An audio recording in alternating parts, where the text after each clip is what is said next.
Unmute के इस नए एक्सप्लेनर में आपका स्वागत है। पता है, कभी कभी ना दो नेताओं के बीच का एक हैंडशेक वो सिर्फ एक तस्वीर नहीं होता, बल्कि वो भविष्य की दिशा भी तय कर सकता है।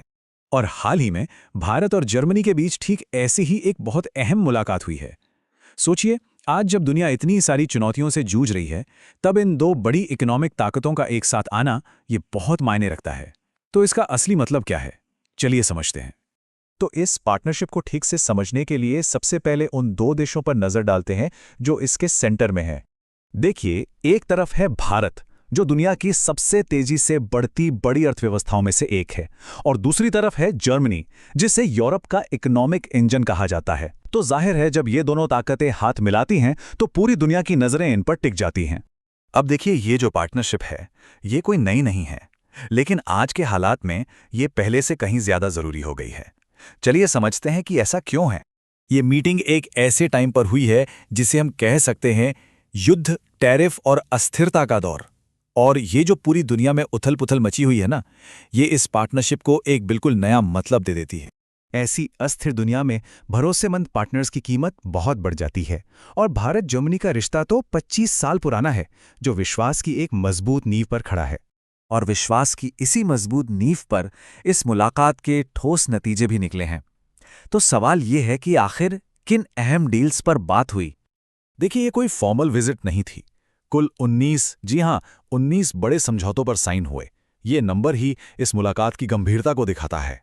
और ये जो सहयोग है ना, ये पूरी तरह से भविष्य को देखकर किया जा रहा है। फोकस था clean energy, green hydrogen, semiconductor और डिजिटल टेक्नोलॉजी जैसे सेक्टर्स पर, मतलब आने वाले कल की टेक्नोलॉजी पर।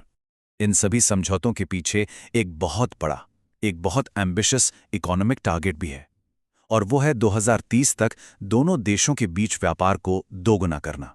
ये सिर्फ एक नंबर नहीं है, ये दिखाता है कि दोनों देश एक दूसरे की इकोनॉमी पर कितना गहरा भरोसा करते हैं और अपनी पार्टनरशिप को किस लेवल पर ले जाना चाहते हैं। लेकिन बात सिर्फ इन इकोनॉमिक डील्स तक ही सीमित नहीं है। इस मीटिंग ने एक बहुत पावरफुल स्ट्रेटेजिक सिग्नल, यानी एक रणनीतिक संकेत भी दिया है। मतलब, इस मुलाकात का महत्व सिर्फ समझौतों में नहीं, बल्कि उस मैसेज में भी है जो इससे पूरी दुनिया को मिला है। ये मीटिंग ग्लोबल स्टेज पर भारत के बढ़ते हुए सेंट्रल रोल को साफ साफ दिखाती है। और ये पार्टनरशिप सिर्फ इकोनॉमी पर नहीं, बल्कि शेयर्ड वैल्यूज यानी साझा मूल्यों पर भी टिकी है। दोनों देश लोकतांत्रिक हैं, दोनों एक रूल्स बेस्ड ग्लोबल ऑर्डर में यकीन रखते हैं। मतलब एक ऐसी दुनिया जहां देश आपसी सहमति से बने नियमों को माने और दोनों को ही एक भरोसेमंद पार्टनर के तौर पर देखा जाता है।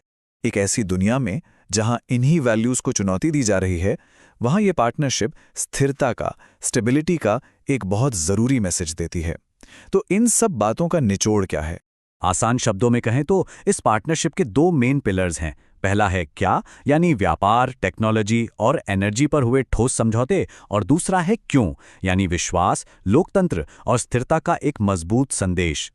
तो आखिर में ये मुलाकात सिर्फ फैक्ट्स और आंकड़ों से कई बढ़कर थी।